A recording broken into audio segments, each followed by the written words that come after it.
Hello, my name is Min, and you're listening to Caffeinated Unicorn. Oh my god, it's actually happening. Here we go, second episode. It is currently 2 a.m. in the morning. I'm feeling a little sick. My nose is like runny all the time. So I would like to apologize in advance if I sniff a little too hard and I forgot to edit it out.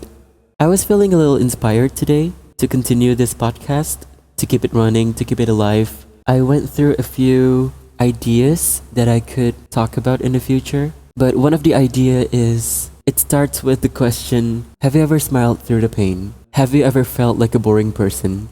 This topic is kind of crucial to me, to my lore. It relates to everything that I do. It kind of shapes who I am as a person. I'm 22 years old. I still have a lot of things to learn, a lot of situations that I haven't been on, a lot of life experience that are still due for me to experience it. So, being boring. Growing up was not really easy for me. My family interaction was not so stereotypical, I would say. It's not like other families, like other kids with their family, they have like good interaction. They talk to each other on a daily basis. They say good morning, they say good night, they say I love you. They go on vacation, they celebrate birthdays. The typical things that family do. Mine is not really like that. Thinking about it, it's kind of sad that I grew up in that kind of household. I didn't really have much family interaction growing up. I never really look at myself as a family person. Back then, now it's getting better, just so you know. I mean, my family is not that bad, like they're not horrible. But as a young kid, of course you're jealous that someone else's mom are willing to go to the school in the middle of a working hour to give cake to their kid for them to celebrate birthday in the class. I'm gonna save the family topic for later on if I feel inspired enough to talk about it. But since I'm not really a family person, I am more heavy on being around my friends. But then again, that is also tough. In order to have a good friend, you need to be that good friend to another good friend. It is a two-way relationship, okay? Like both parties are involved in this friendship. If you're able to keep it together, then it is a perfect match for you. So the lacking of my family interaction is not enough. Finding friends was also a hard chapter for me. Growing up, I'm pretty weird. I am one of those kids that's like, when you look at your class, let's say in primary school or high school or even your college, there's that one kid who gives off a weird vibe. They don't really fit in, they don't have much friends, their vibe is kind of weird. Well, guess what? I am one of those kids. From preschool to, I think, primary 6, I was kind of struggling on finding friends. Like, nobody really stays with me as a friend. I don't have someone that I can call, that I can consider a best friend. Nobody ever mentions me as their best friend. I didn't like it. Like, I felt lonely. I remember feeling so lonely, going to school, knowing that the only person that would talk to me is my table mate. Whoever that ends up as my table mate, the person who sits beside me, that is gonna be my friend for like the rest of the year. We change class every year, which also means that my table mate change every year. So the person that I'm talking to also changes every year. I once felt so lonely when I was around 14, I guess, to the point that I have to go on this random website.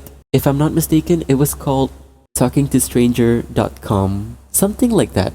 After school, I would go on there and I would talk to random ass people. They could vent out. Sometimes I'm the one who's venting out. I can't recall what kind of conversation that I had back then. But one thing for sure, I did receive some explicit photos. Did I interact? Yup. Which was pretty weird and wild. Like I was 14. But hey, now that I'm 22, getting the same experience on dating app, the one that starts with a G, I'm kinda used to that by now. In order for me to talk to those strangers on that website, I would have to know English. I grew up in this small city called Bintulu. Nobody really speaks English, and back then in primary, whoever speaks English is considered pretentious. Kids are mean, okay? And I'm also one of those kids. We were like, oh, you probably think you're so cool speaking English, like, who the fuck do you think you are? Like, we're Malaysian, we have to speak Malay. But hey, internet is a thing, technology is a thing, the information is on the internet. In order to access those, you're gonna have to understand it. And in order to understand it, you're gonna have to know the language. Without English, your life would be so shallow. You're not exposed with a lot of information. I eventually gained a good grasp of the English language without the help of school. Like I basically just exposed myself with a lot of YouTube videos, movies, TV shows, and somehow it just get infused into me. I didn't even try. Back when I was 14, there was this one kid who was a transfer student from another country. She speaks English on a daily basis, right? So I tried to be friends with her, and somehow I can speak to her. So that is when I found out that I can speak English. And ever since then, I gained the title of the kid who speaks English. Like now that we're older, it probably doesn't sound like a big deal, but back then we were kids. We're mean as fuck. My English got better, my social skills got better. A point for me. It's worth it. So I'm a pretty weird kid, right? Why was I even avoided in the first place? One thing I can think of is conservative environment, the lack of exposure. Basically, I just look avoidable. Even at the very young age, preschool, other kids would just avoid me because I look gay. I look like a fanboy. We have this term, pondan, if you remember, if you could recall. So imagine my 5-year-old self being avoided by my classmates just because I look pondan, just because I look like a fanboy. At 5-year-old, are you kidding me? I don't even understand what pondan means back then. And I'm a kid, okay? I'm a child. Like, what part of my physical feature that could define me as a pondan? I look like every other kid, okay? I mean, yeah, I'm small.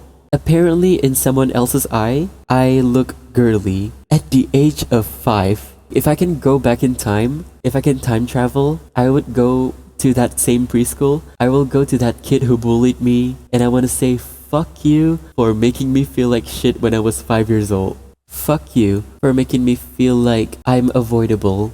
My physical appearance is enough for you to judge me, for you to define me as a pondan, for you to define me as a femboy. But anyways, this judgment towards my visual keeps on going throughout primary school. Therefore, I have not many friends. And I thought to myself, no friends equals less interesting. Back then, I was so determined to be interesting in order to have friends. In a class, there would always be that one alpha kid. It could be a boy or a girl. The kid who everyone wants to revolve around with. They walk in a pack. They go to recess together. There were also duos or trios. And there's a loner, like me. Usually these alpha kids have an interesting factor about them. They could be an athlete, they could be the smartest person in the class, they could be the most visually appealing person in the class. In my case, I am not the brightest in school. I'm not the smartest, I'm not the hottest, I'm not the most famous, I'm not the one with rich parents. Moving on to secondary school, I start to be more involved in the school activity. I tried basically kinda everything. I was an athlete, I joined choral speaking, I joined public speaking. At one point, I was the president of the English club. I still don't have much friends, but do people know me? Yes, because I work at the school's shop. We call it koperasi. So people know me. Do they know my name? Probably. Do they know my face? Of course. But do they talk to me?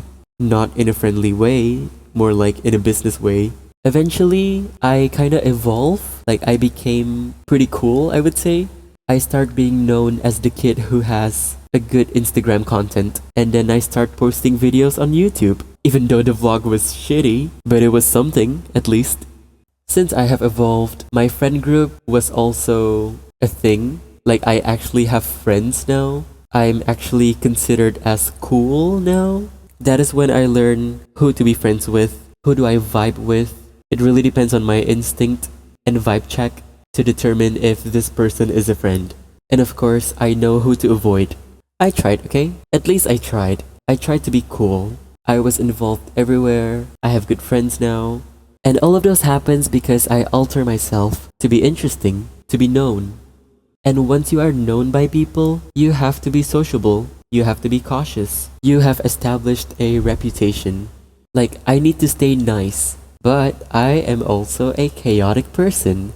The people who are close to me, they will know what kind of person I am, what kind of things that could came out of my mouth, that I could say.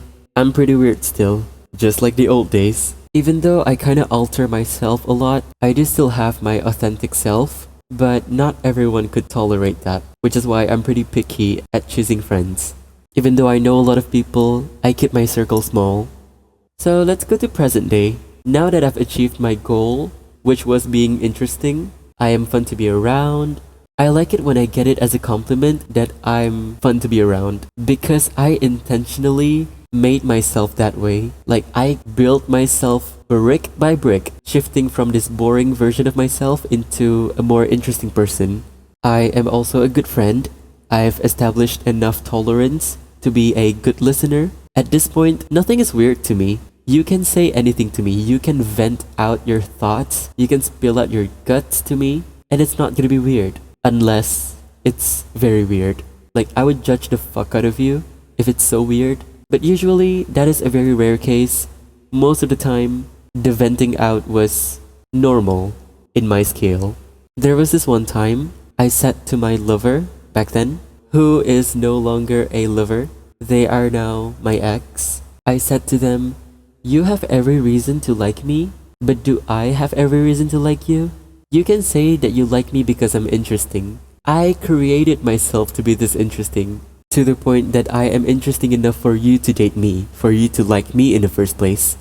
But do I have every reason to like you?"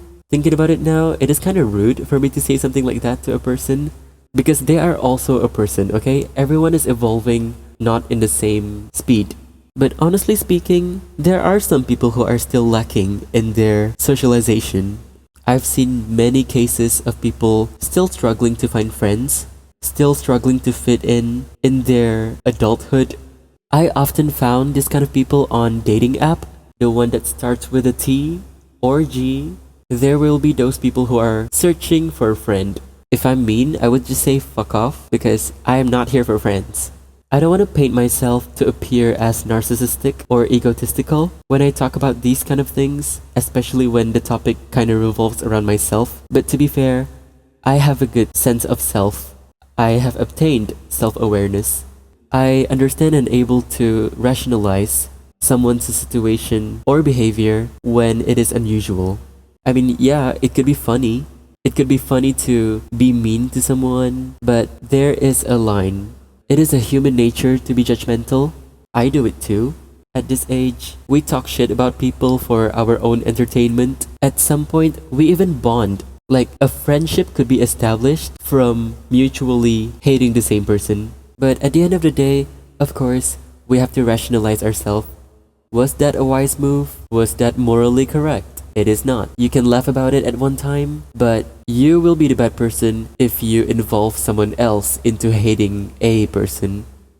Alright, going back to the topic. Why did I feel the need to alter myself? Because I want to be more interesting. Why do I need to be interesting? So I can make more friends. Why does having friends matter to me? Because friendship is a relationship that is beneficial in both ways. You can rely on me, I can rely on you. I am here when you need me, and when that time comes, I will be resourceful. I'm the kind of person who would do anything in my control to be there for a friend, as much as they need me, as much as I need them. I also alter myself just to become a better person. If I don't construct myself, I don't evolve. And if I don't evolve, I'm pretty much a very boring person. I'm mean, I'm hateable, and with those negative qualities, I would probably live in misery. So the alteration of oneself starts with pretending. Pretending to be nice, pretending to not care that much about what people say to us. Pretending that it didn't hurt our feelings when you are being judged by someone. Pretending, it creates tolerance. So I grew up in a business setting that centers around food production. I need to prepare the food, I need to sell it to my customer. Sometimes we have a stall. I would be the person who is in charge to handle the stall. In that case, I would have to face a lot of people. I would have to talk to them. I would admit, I was a pretty shy kid. Introvert, shy. I don't want to talk to people. I hated socializing with strangers that I have no intentions being friends with. But I have to talk to them because if I don't, then there wouldn't be any transaction. And without transaction, there wouldn't be any income. So I have to force myself not to be shy and talk to my customers. For context, I've been handling stalls. I've been facing customers ever since 8 years old, I would say, which was pretty young. I'm not even mentally or socially evolved at that point, and I have to face this. I need to face customers. I didn't even get the chance to be shy. I didn't even get the chance to play the role as a shy kid. I can't do that because the life that I got placed into are associated with the business. So I push my shyness aside, and from interacting with my customers, from being put in a scenario where I have to interact, I gain confidence, I gain social skills. And customers, there are a lot of people in this world. Even in the small city, you can meet with so many versions of a person, so many possibilities of a behavior. When I'm exposed with this kind of people, it creates tolerance, leading to nothing is weird to me anymore. There's this one Katy Perry meme that I wanna attempt to perform. They ask you how you're fine, and you just have to say that you're fine when you're not really fine, but you just can't get into it because they would never understand. So saying I'm okay when you're not, we do that a lot, putting nonchalance as a mask due to the fear of burdening others with your sensitive inner self. Sometimes when people ask me, how are you? After a long time not updating each other, sometimes I just want to say, I want to fucking die. But I can't say that because, you can't really predict the duration or the period of time that someone have to be available to talk to us. So instead of saying I'm dying, you just say, I'm fine, I'm okay. We say this kind of stuff to avoid burdening others with our emotional baggage. Like imagine if we are in a wrong setting. For example, you're hanging out with a group of friends, let's say more than 3, kind of like a reunion, kind of like a random hangout with a group of friends. After not seeing each other for a long time, you decided to meet up. And you don't want to burden them with your sadness, because that would just ruin the vibe. That would just ruin everyone's day. That would just make everything revolves around you for a while. In a way that the main vibe would be you being a miserable little bitch.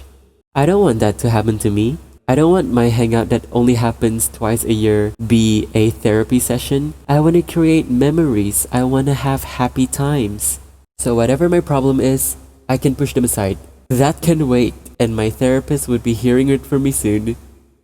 It could also be a familial expectations. Like when you're having a family dinner, you try your best not to make a scene. Don't spike up a conversation that you're not prepared to, such as talking about the hardships of life. As an adult, we live far from the family sometimes. Family dinner could only happen not so often, and when it does, you don't want to cause a scene, right? But imagine if you do. Imagine if you point out that you had a rough week.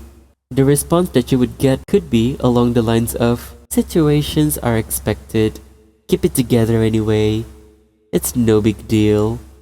Instead of saying out your thoughts, you just say, I've been well, I'm fine. So this is why you need friends, or a friend that you feel safe with, that you could be vulnerable with, that would listen to you without judging, that are emotionally available when you are in the need to vent out. But then again, in my case, I don't really vent out to my friends. I do, but not as often. Usually, my friends are the one who came up to me to vent. And when I want to vent back to them, usually, I would come to them with a solved issue. Like an issue that has been solved, that I have rationalized. I know who is in the wrong. Could be me, could be them. But I don't come to my friends for a venting session with an issue that is unsolved. I don't want to burden them with my problems. I don't want them to be my problem solver. So when it comes to me, it would just be an update to them. When life is hard, you cope. You have to cope with it. One of my coping mechanism is humor. I make jokes about things. I make jokes about my behavior, my feelings. It would create a giggling sesh with my friends. And this kind of humor, it gets darker and darker every day. As a person who works in the medical field, it is another new scenario that you are exposed to. Growing up in business, I am facing my customers. But now that I'm working here, I'm facing sick people. It is a lot different compared to healthy people, and my coping mechanism, my humor, it just gets darker every day. It strengthens my tolerance towards people, but at some point, it can be exhausting. My other coping mechanism is facing it on my own. I journal, I cry in silence. I'm quite sensitive, okay? So I cry easily. We have this term, chonge. It means someone who cries easily. When it is time for me to cry, I am often in luck because I cry at 3 a.m. I cry when no one is watching. So nobody really knows that I cry easily. I always seem calm and collected because I'm pretending to be okay. Sometimes it happens. I can cry in front of someone else. Like, I don't feel shy for crying. But yeah, most of the time when I cry, I just so happens to be alone. So, the silent cost of pretending. It leads to emotional fatigue. It leads to burnout. You get tired as fuck. Imagine when you are in a situation where you are supposed to be angry, but you have to push that aside because being angry is not so cutesy. Shifting your anger into not angry is tiring. It plays with your mental. Pretending would also take a toll on you by losing your authentic self. It's okay, right? I mean, if I were to be my authentic self before I turn interesting, that wouldn't be fun either. So is it worth it? Pretending to be okay? Pretending to be interesting? Fuck yeah! Even though it did take a toll, but if I were to be my unpolished self, I would be less happy. I would rather be happy now with my altered self instead of being unhappy with my not so altered self. When you're having emotional fatigue or burnout, these are some of the things that could help. Establishing a safe space for you to be vulnerable, which is having a friend that you trust that would listen to you. I would listen to you. You can come to me. Maybe go to a therapist. When in need, you need to be okay with being vulnerable. You need to be less shy and try to sort your thoughts out and really figuring out what is actually bothering you. Other than that, you could also learn to say, I'm not okay. One time I had a very bad burnout. It was like 3 a.m. Luckily at the moment, my roommate was awake. So I came up to him. I was having a very bad week. I really needed a friend. So I came up to him and be like, hey, I need a friend. I need to be listened. I let out a good cry, and a few hours later, I feel amazing. So yeah, it's okay not to be okay. It's okay to fake it till you make it. It's okay to have covert narcissism that disguises altruism, like some kind of congressman. Ooh, and also try journaling. I've been journaling a lot lately. There are some thoughts that lingers in my mind. One thing about journaling is that it could help you organize your own thoughts. Like sometimes your brain could just think and it keeps on saying things. So when you open a book, write it out, the pace of your handwriting forces you to slow down and actually process the information that passes through your brain that is bothering you. That's pretty much it, I guess. I have reached the end of my journal entry for the idea of this episode. So whenever you question yourself again, if you're a boring person, take a look in the mirror and see what can you improve about yourself. Are you a good friend to your friend? Are you a good person to a stranger? And if you feel somewhat unsatisfied with yourself, it is okay to slow down, think about it. If it's bothering you that much, then you can take some baby steps and hopefully you can find an action plan that you can follow towards leading your goal of being a better person, a more interesting person. Oh, and when I say better person, you don't compare it to others. You compare it to yourself. I would like to end this episode with a quote. You don't have to set yourself on fire to keep the others warm. And that is all from me today. Thank you for listening to Caffeinated Unicorn. And I'll see you on the next episode. Stay safe and drink water.